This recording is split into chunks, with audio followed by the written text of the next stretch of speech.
नमस्कार दोस्तों, आज मैं आप सभी को रामायण के ऐसे रहस्य के विषय में बताऊंगा जिसे तुलसीदास जी ने अपने रामचरितमानस में नहीं बताया, बल्कि वाल्मीकि जी ने अपने रामायण में बताया है। जैसा कि हम सब जानते हैं कि सतयुग, त्रेता और द्वापर के राजा लोग चौथेपन में संन्यास धारण करके जंगल में भगवान की तपस्या करने के लिए चले जाते थे। इसी प्रकार राजा अज भी अपने पुत्र दशरथ को गद्दी पर बैठाकर जंगल में भगवान की तपस्या करने के लिए चले जाते हैं। राजा दशरथ अपना राज्य अच्छी तरह से संचालित कर रहे थे। उनके राज्य में कभी भी प्रजा कोई दुख नहीं था। एक राजा दूसरे राजा के ऊपर कभी भी चढ़ाई नहीं करता था। पृथ्वी के सारे राजा दशरथ जी की छत्र छाया में एक दूसरे से वैर भाव को त्याग कर बिना किसी भय से एक दूसरे के साथ मैत्रीपूर्ण व्यवहार करते थे। प्रजा भी खुशहाल थी क्योंकि समय से वर्षा होती थी। राजा दशरथ के राज्य में एक शांतनु नामक वणिक अर्थात बनिया रहता था।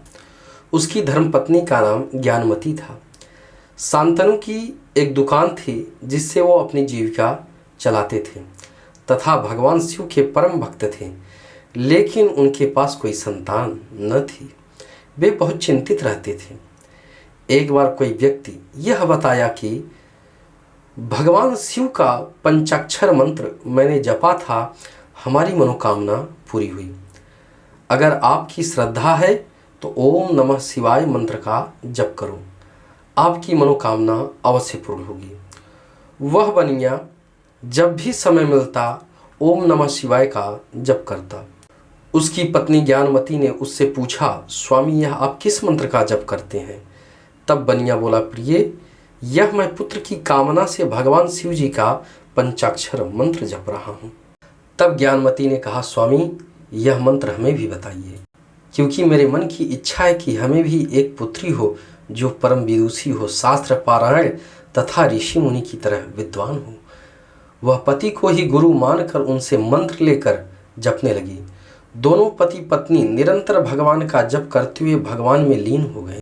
तब भगवान शंकर बोले, आप दोनों वरदान मांगो। तब शांतनु वणिक ने कहा, भगवान हमें पुत्र का आशीर्वाद दो। भगवान शंकर ने कहा कि शांतनु कुपुत्र अधिक उम्र वाला होगा और सुपुत्र कम उम्र वाला होगा, कौन सा पुत्र दूं? तब शांतनु ने कहा कि हमें सुपुत्र प्रदान करो, और ज्ञानमती को भी पुत्री का वरदान भगवान शंकर ने दिया। ये सब नारद जी देख रहे थे। उन्होंने पूछा, प्रभु शांतनु को कम उम्र वाला पुत्र क्यों?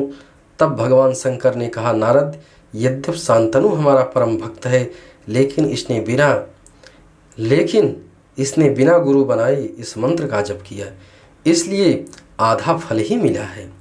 जबकि इसकी पत्नी पतिव्रता है, उसने पति को अपना गुरु मानकर जप किया, इसलिए पूरा फल मिला।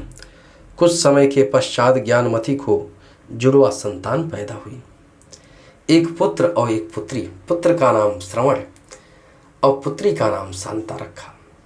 श्रवण बहुत ही आदर्श पुत्र थे तथा शांता को जन्म से ही शास्त्र और पुराण कंठस्थ थे। इसी बीच किसी दुर्घटना में श्रवण के माता पिता अंधे हो गए। घर की सारी जिम्मेदारी श्रवण कुमार के ऊपर आ गई। वह अपने पिता की दुकान चलाने लगे।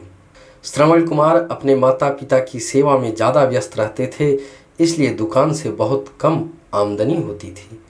शांतनु ज्ञानमती बहुत वृद्ध हो चुके थे, किसी भी तीर्थ नहीं गए थे। उन्होंने अपनी इच्छा अपने पुत्र और पुत्री को बताई। तब श्रवण कुमार अपनी बहन शांता से कहा, बहन कुछ दिन आप दुकान संभालो, मैं माता पिता को तीर्थ कराता हूँ। उन्होंने बहुत सुंदर कांवर बनाई, एक तरफ माता को बैठाया, दूसरी तरफ पिता को, और तीर्थ यात्रा को निकल दिए।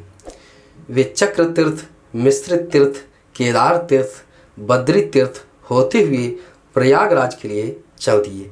लेकिन अयोध्या के जंगल में सरयू तट पर रात हो गई, वहां रुक गए। यहाँ प्रजा दशरथ के पास पहले से ही बता चुकी थी कि कोई नरभक्षी बाघ है जो रात्रि में यहाँ आता है, मनुष्यों को और जानवरों को उठाकर लेकर चला जाता है। रात्रि में राजा दशरथ धनुष बाण लेकर छिप कर बैठे हुए थे कि आज उस नरभक्षी बाघ को मारूंगा। इधर श्रवण अपने पिता के आदेशानुसार जल लाने गए। अपना लोटा जल में डुबोया। दशरथ को लगा कि वही बाघ है। दशरथ ने बाण चला दिया जो श्रवण कुमार की छाती में लगा। वे हाय पिताजी कहकर वहीं जल में गिर पड़े।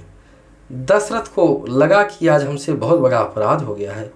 दशरथ दौड़ते हुए गए और वे पश्चाताप करने लगे और श्रवण कुमार से क्षमा मांगा और अंतिम इच्छा पूछी। श्रवण कुमार ने कहा, हमारे माता पिता प्यासे हैं, उन्हें पानी पिला देना। राजा दशरथ पानी ले जाते हैं और कहते हैं कि पानी पी लीजिए। तब श्रवण के पिता पूछते हैं कि तुम कौन हो, हमारा पुत्र कहाँ है? दशरथ ने कहा, आप पानी पी लीजिए तब मैं बताता हूँ। लेकिन शांतनु हट कर बैठे कि पहले श्रवण के विषय में बताओ कि हमारा पुत्र कहाँ है। तब राजा दशरथ ने कहा कि मैं अयोध्यापति राजा दशरथ हूँ। अनजाने में मेरा बाण श्रवण को लगा, उनकी मृत्यु हो गई। बताते हुए राजा दशरथ रोने लगे। शांतनु ने राजा दशरथ को श्राप दिया कि जैसे पुत्र वियोग में हमारी मृत्यु हो रही है, वैसे तुम भी पुत्र के वियोग में मरोगे। इतना कहकर शांतनु ने अपना शरीर त्याग दिया। राजा दशरथ ज्ञानवती से कहने लगे, माता हमें दंड दो। ज्ञानवती ने कहा, राजा सबका स्वामी होता है, गलती से अपराध होने से पश्चाताप हो जाए तो वही दंड है। हमारी एक शांता नामक पुत्री है, उसे संरक्षण दे देना और 2 चिता की व्यवस्था करवा दो। एक चिता पर पुत्र को तथा दूसरे चिता पर पति को गोद में लेकर ज्ञानवती सती हो जाती हैं। इसके बाद राजा दशरथ शांता के पास जाते हैं और सारा समाचार सुनाते हैं। शांता परम विद्वान थी, वह इस नश्वर शरीर के विषय में जानती थी। राजा दशरथ को क्षमा कर देती है।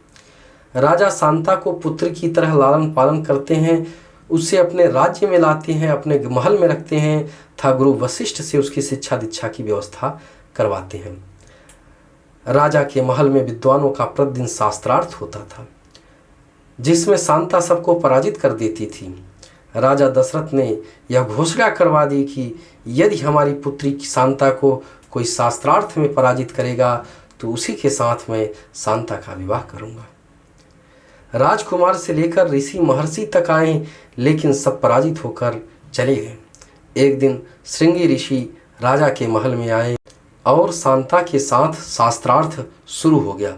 16 दिन तक शास्त्रार्थ चला।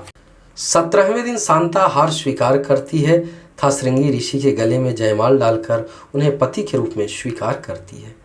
राजा दशरथ भी श्रृंगी ऋषि को युवा तथा विद्वान जानकर शांता का कन्यादान कर देते हैं और इस प्रकार शांता राजा दशरथ की पुत्री हुई तथा भगवान श्री राम की बड़ी बहन हुई।